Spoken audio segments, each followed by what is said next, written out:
Hi, are you Dusty? Nope. Huh? No?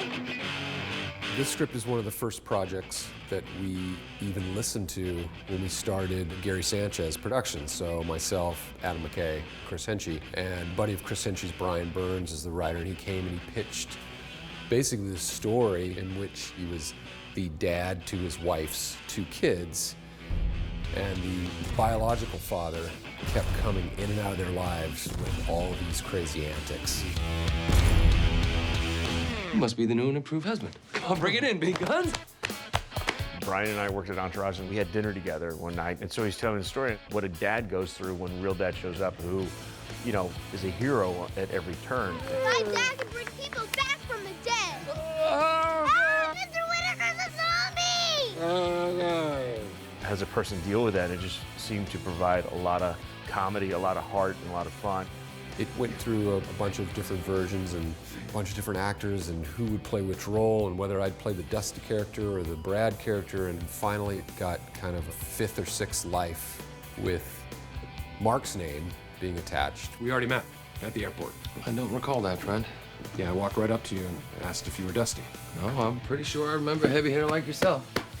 Brian Burns actually worked on Entourage for quite some time, so I knew about the script for a while. It was mentioned, but then we never really heard about it again. Next thing you know, they called and said, hey, would you like to work with Will again? And I just thought there was so many funny things. It's such a well-written script, and then to know that it's loosely based on what really went on with Brian Burns was a whole other thing.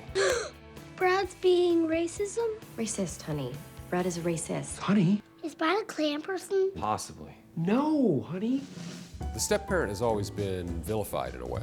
It's the evil stepmom, the evil stepdad. But we're totally turning the tables in the sense that Brad is the sweetest guy ever who's so into being a dad. Oh my God, the kids' lunches. Already packed. I wrote them little inspirational notes to start them on their day, and you look perfect. You are amazing. Brad is just full of heart. He is all goodness. He never has a bad thing to say about anybody. He always finds the best thing in any situation. Another family drawing. Oh no, I am so sorry. No, I think you're misunderstanding. This is the first drawing where I'm not dead already. He just wants children to love him and accept him as a dad. Which then, of course, there's a wrench thrown in it when Dusty comes along. But there's someone here now that I hope you guys can learn to love. Wait, you brought home a dog? You seemed really into it while I was teeing it up. No, I thought you were talking about me. Oh, but you're not a dog, Brad. The Dusty character was a little bit crazier in the other versions. We felt like Dusty would be more of a threat if he was this really cool dad. Hey, Brad, have you ever seen this movie? It's incredible, man. It's these 2 sisters. One of them's got ice powers. No, I'm very familiar with Frozen, Dusty. It's Listen, incredible, man.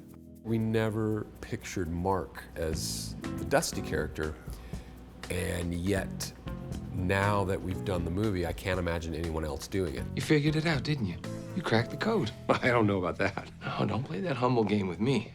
He's so humble. He's just too humble. Honey, you got it going on. Everybody says so. Yeah, I got it going way on. Will is a bit more of, you know, a house cat, you know, and Mark is a bit more of a lion. It's where I keep my tools. Oh, you got a hammer, 3C batteries, and a tampon. Yeah, it's handy for... Yeah, I know what it's handy for. Wait, so we're not gonna fix it? Will's character is maybe not the most manly guy in the world, and then you had Mark's character, on the other hand, who's very manly and cool and kind of, you know, good at everything. Remember when I said he was like Jesse James and Mick Jagger had a baby? Yeah, I just thought maybe he was really skinny and jittery and had like a little bit of a British accent or something. Dusty is a rock star, a superhero, you know, the coolest, most charismatic person ever. Hey, man, where you been? If Brad competing with that, but it comes down to who's really there and what their hearts are made of. Dusty has an arc where he comes from being unreliable to possibly somebody who could stay in their lives. Look, I was determined to push you out and get my family back. I was underhand and disingenuous about it, and I feel terrible. You know, he had every opportunity in the world to be there, but he just couldn't commit. And he still wouldn't be back unless this other guy wasn't in his wife's life and his kid's life. He still wouldn't come back.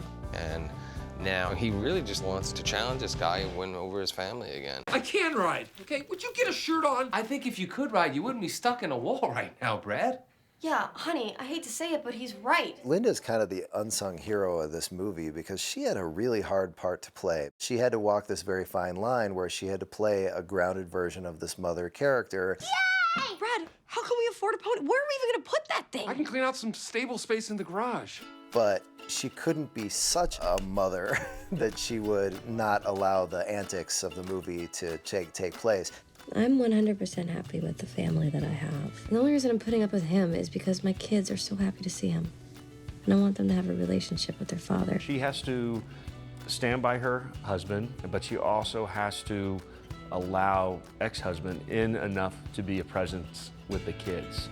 So I think for a good part of the movie, she has to sit back and referee and let this steel cage match take place.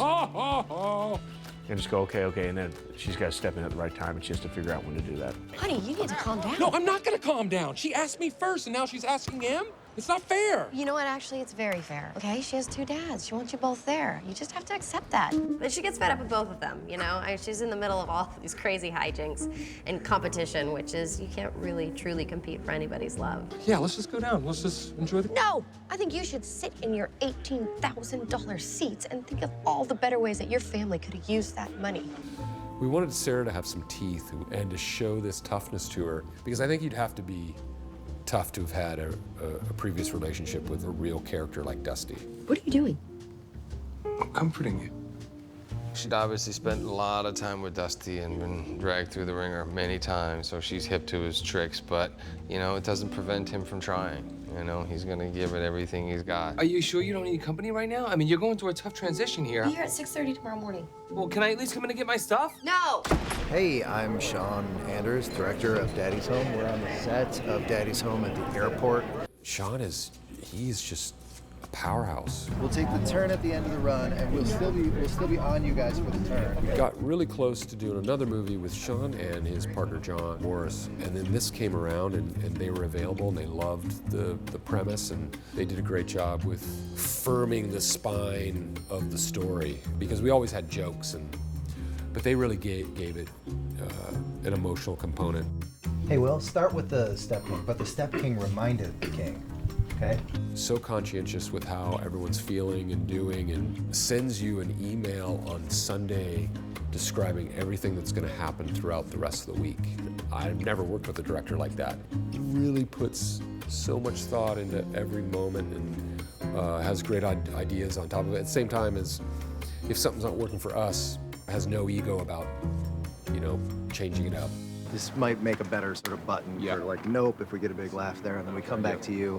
Always thinking about the movie. He doesn't stop thinking about the movie. He's constantly thinking about what shots and stuff like that, but he does it with a gentle hand and even hand, and so he's been great. And again, a great guy to hang out with, so we were lucky to get him, and it's kind of all worked out. What's the matter? You can't take me without your little friends? Pointing at friends, okay?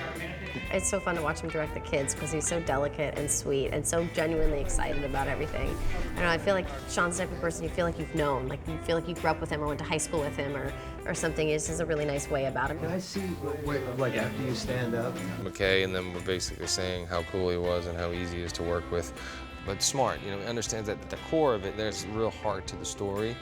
And, you know, as much as we want to push the envelope with the humor and the edginess and the humor, we also want to make sure that, you know, we're hitting those dramatic moments. Dusty Mayron, you crazy son of a bitch! Yo, Doc! Come on! Oh, man! Get it! Ah! Great, man! I'm such a huge fan of Bobby. I think he's so good in everything that he does. His fertility doctor, Dr. Francisco, is so ridiculous. You must be Chief Glowing Sack. What? Hey, I'm just messing with you, man. I'm just busting you. They already busted. What?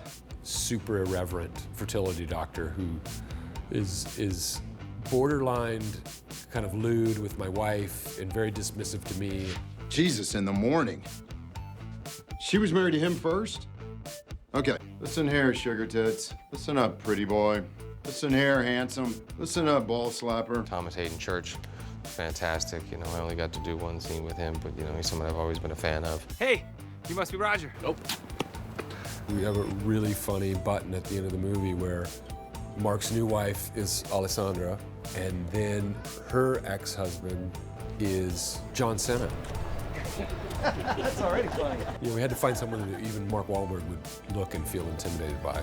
fiddling around, get the Winamajigs? He gave me the Wigamajigs, man. It was funny, the first day that we did camera tests and those guys were standing next to each other, everybody was laughing. It was already funny. They just inhabited their characters. Wait. Daddy-daughter dance. Breathe. There you go. I look great. Other guys, we had a great time, and I feel like I'm getting to know him even better in this movie. And he's just so great in comedy. And I know he prefers doing drama more. And so I feel fortunate that we get to have him again because he just delivers these lines with his intensity and they're so funny. Dusty is pretty good with his hands. Pretty good with my hand, Brad. She knows. But I don't know if people give him enough credit for how funny he is and as a comedic actor as well. But the Step King had learned Bruce Lee's fighting form, Kin Duck Ju. Well, working with Will is just such a pleasant experience. He's just such a nice guy. You know, his comedy comes from a good place. He just enjoys making people laugh. And I always feel so comfortable around Will. So you just let go. You know he's gonna let go, so. Come here. Not at the daddy-daughter dance.